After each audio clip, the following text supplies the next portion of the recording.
To make a move like that, you have to have kahunas and conviction. Long term, I'm bullish. We could see about a 20% correction next year. This is Josh Jelinski, the financial quarterback. Don't touch that dial.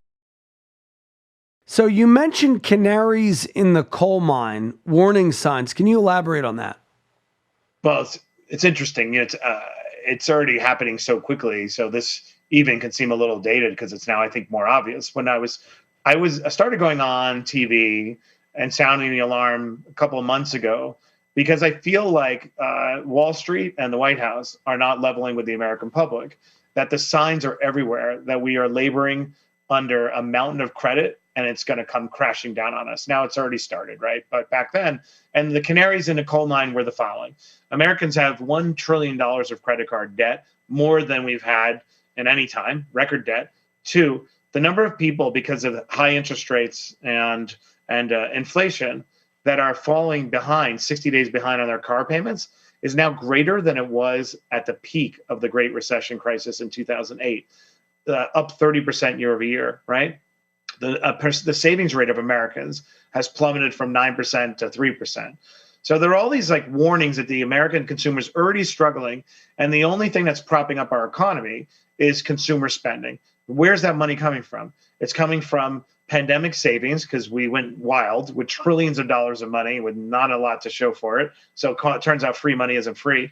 And it's coming from consumers making ends meet and paying for their eggs that are 70% more expensive using credit, right? So the challenge is all it takes is one change for it all to begin to unravel, and that's the unemployment rate. Now, the Fed has told us all that they plan to fire 1.5 million Americans. What do I mean by that?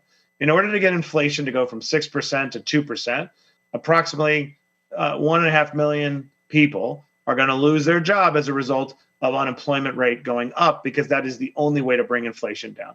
The wage pressure is the thing that's holding up and propping up inflation. So I feel frustrated watching, wait, why are economists at banks telling Americans we're going to have a soft landing? What's soft about 1.5 million people losing their job? Why is the White House putting out statements saying, Eureka, unemployment is so low? It's like, I get why politically it's palatable to say that, but it's not being honest. Whereas what we should be saying to Americans is put your credit card away, batten down the hatches, preserve cash. Things are going to get rough because we printed money. And there needs to be a great reckoning on the heels of the Great Recession, right? That's what we had in 08. This time it's the Great Reckoning. And it's going to be okay, but you got to be prudent with your spending. And so, but now fast forward 3 months, that seems kind of quaint because it's obvious now, right? I mean, with what's happening with the banks and everything that's going on. I do think that what the government did was probably necessary at a moment in time, but now we have a new form of moral hazard, which you and I can break down. Yeah, what do you think about the nationalization of the banks? I know, were you a guest on Shark Tank? I was a guest on Shark Tank. Yeah, 2 seasons. I get into that in the book too. We were like, wait, Shark Tank? Yeah, I did 2 seasons on Shark Tank.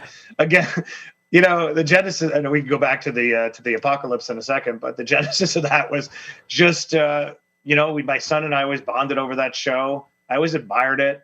Frankly, it's a great way to also establish your profile as a great investor. So there are personal reasons too. Oh, yeah. And I just decided, I said, you know what? I don't know what it takes to be on Shark Tank. There doesn't seem to be an application on the internet nor a template, but I'm going to get on Shark Tank. And I spent a year in conversations with them, and then they gave me my shot, and they thought I did great, and they brought me back. That's great. So Kevin O'Leary was talking about the nationalization of the banks. He got some press for that. So what's up with the banks? What do you think about this? Yeah, I mean, I love Kevin O'Leary. He always managed to say something bombastic that gets traction. Kudos to him. Look, on the one hand, if they didn't step in and prop up Silicon Valley Bank's deposit holders, the contagion and the knock-on effects would have been extraordinary. So I'm not going to backtrack from the fact that I supported what the government did in the instance, right? But the challenge is that Silicon Valley Bank's behavior mirrored the excesses of the industry that it was supporting, right? It was a growth at all costs. The idea that you have 97% of your deposit holders are not insured. The whole purpose of FDIC insurance is to calm people so that you can make sure there isn't a run on bank, right? There are enough people and there's enough deposits on hand to stabilize the situation. So both the FDIC was aware of this exact scenario because they talked about it on February 28th, but they didn't do anything about it. And the risk managers at Silicon Valley Bank should have been aware of this exact scenario because it doesn't take much for a few of your high net worth individual deposit holders. The problem with this scenario is there were mom and pop innocent deposit holders who put their money in a bank on a Friday and expected it to be there on a Monday. What do you do about that, right? You're talking about an Etsy, all of Etsy's, payroll, like with that bank. So what do you do about it? The challenge now is that now you've telegraphed to every bank in the United States that don't worry, you can now market to your deposit holders, your customers, that your money's safe. It won't take long for moral hazard to bleed into the system and people to start making reckless decisions again. So what I haven't seen from the U.S. banking system and the regulators, and maybe I'm missing it, is where are the new regulations that are going to ensure that banks are forced to keep the right ratio of deposit holders, insurance versus uninsured, or else, contagion of moral hazard will bleed out into the system everywhere. So, and then secondly, the way that the stock market has reacted to a bunch of other banks, First Republic, but now a ton of others, they're pouring through everyone's debt structure to figure out who's in trouble. And so clearly it wasn't enough what they've done to stem the contagion in that sense. But I'm less worried about whether banks go under, frankly, and more worried about how do we extract and pull back and mitigate moral hazard that's now sneaked into our banking system. What about, that's a good point. I'm worried about Silicon Valley too and private equity. I mean, that's your industry a little bit. But I just did a quick Google of, unicorn companies in 2023. It was something like $18 trillion of wealth is just in Silicon Valley type unicorn companies. That to me is the '08 crisis times. Like, I don't think we realize, and maybe you haven't thought about this, but I wanted your take, because you're in private equity. In a way, I'm worried about that. Am I alone? No, you are. I mean, if we below the surface, so even though we saved Silicon Valley Bank deposit holders, what we didn't save is the DNA or paradigm of that particular bank. And what that particular bank did was an enabler. It was an enabler of endlessly high valuations that couldn't necessarily have been supported ultimately. It wrote debt at the top of the cap table where they would loan against the equity, the illiquid equity, which is unusual. It's not like JP Morgan was necessarily doing that. So what went out the window is this sort of propping up the ecosystem with venture debt that is not going to be replaced elsewhere or supplied elsewhere. But I look at that. What are the consequences of that? Sooner or later, many of these companies that were funded based upon growth and not profitability were going to be unable to raise successive rounds. And we're going to be unable to get more funding, and we're going to go under, right? That was going to happen. Now that's going to happen sooner and faster. Is that the worst thing in the world? Honestly, not really, because it just means we need the reckoning to happen anyway. And so the companies that are going to go under are the ones who are going to be unable to convince or unwilling to convince in the time frame that somebody should put money into those companies at much lower valuations. A lot of CEOs create prisons of their own making with these inflated valuations, and then they won't take the medicine in time, and then it's too late. It's a scramble. And so the reality is lots of different companies in tech and startup land are going to need to raise money and equity faster, and only the best will be able to survive. So there will be a series of companies going under, going bankrupt, or being gobbled up. And there'll be layoffs that will follow. I just don't think that's a result of what just happened. It's just going to happen a lot faster. There's 1,207 unicorns. How many will go under? There was, right? There was, I mean, yeah. There was, yeah. There was. How many of those will go under? 90%, 80%? I don't know if they'll necessarily, all those will go under. The equity will be crammed down. So early investors, will be diluted to oblivion. But the best will survive. That's why when somebody said, if there was a lot of arguments, if Silicon Valley Bank were to go under, we're going to lose decades of innovation to China. Like, that's just fear mongering, because capitalists and private equity are fundamentally mercenary and opportunistic. They would have went ahead and taken advantage of the situation and gobbled up the best and let the worst kind of go. So I don't know what percentage will survive. I just know that the best will survive, by accepting money on more egregious terms, and the worst will be gobbled up or will collapse.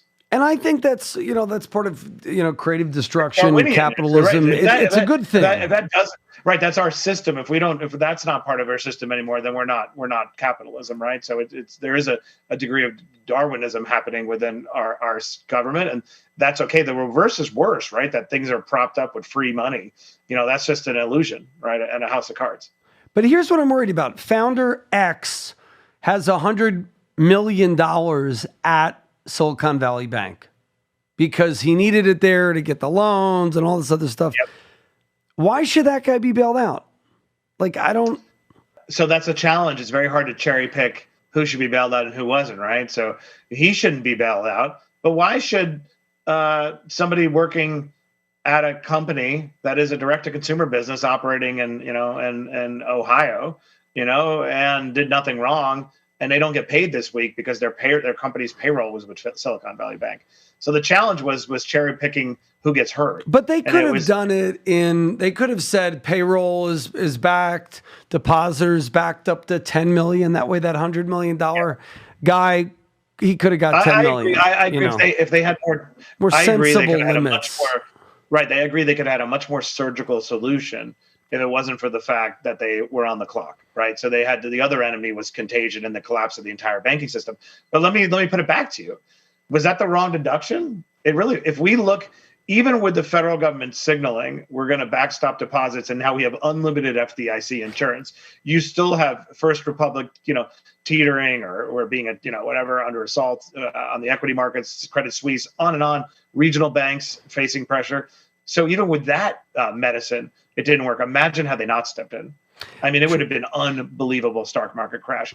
Unlike it would have been 1929-ish. I really no. I was feeling that. By the way, I was feeling that Friday and Saturday. We were having people call up on the show. We did a show and we had people talking about they were going to Boston Private Credit, which was taken over by Silicon Valley Bank, and there were lines out the door. It was scary. It was a scary weekend for sure. Right. So how do you fault? Okay. Depositors up to 5 million are insured. I think, that would have still done something. 10 million. Yeah. And we're going to make sure payroll's covered or something. Right. And I guarantee that in the meetings that took place over that weekend, there was a whiteboard in some office where they're like, okay, is it possible that we could protect just the payroll? What if we set it at 5 million? Yeah, but the problem is we got these companies where they've got $50 million, like on and on. I agree with you. I think that was half the problem, but the reason why they probably went with the solution they went with and to telegraph is because they thought the entire financial system would become dominoes. And it's because they had insight into other fact patterns that were not completely dissimilar. So maybe, Silicon Valley Bank had 97% of deposit holders, but there's this other bank with 70 and one could say, well, the Fed caused it because they are the ones who devalued, 2-year treasuries. I actually don't buy into that. I think this has been a failure of regulation and of risk management at those institutions. So, but here's the thing. There's more of these. So this $1 billion, these unicorns become, I don't know, 1/10 of corns. So they're worth 100 million instead of $1 billion, all across the industry. How many other banks have that risk right now? I mean, there's 18 trillion of something of wealth. Like they just can't keep bailing out every bank. Yeah, but I do. Well, if we look at the fact pattern that sank Silicon Valley Bank, there's different issues at work here, right? It's the percentage of it's basically the ratio of percent of uninsured deposits to these treasuries that they were holding that were not marked to market, right? I mean, those things were the only reason why this started is when they went to have to sell that, right? And they ended up selling basically at a $1.8 billion loss, $21 billion of their portfolio at a $1.8 billion loss. Everybody woke up and said, wait a second, if we run the math, that means that, your books don't really match your exposure if only people were to start pulling money out and you had to maintain your ratio, right? So that is the scenario. There are different degrees of that. The issue of unicorns suddenly being worth 1/10. I don't believe has the same contagion or consequence for the banking industry. I think that's a different consequence. It's layoffs, people out of a job. It's other startups being unable to raise money. But like I said earlier, I think that was going to happen anyway, and probably needs to happen. So let's go back to the book, Burn the Boats. What haven't I asked you that you want to share from Burn the Boats? Although what makes me want to read your book more, are we getting books shipped to us? I want your book. I don't know. Let's go. So Let's get because it. Operators are standing by. Call me at 888-988-JOSH for a free review. I'll buy Matt Higgins' book to everyone who wants it because I love this guy. I never,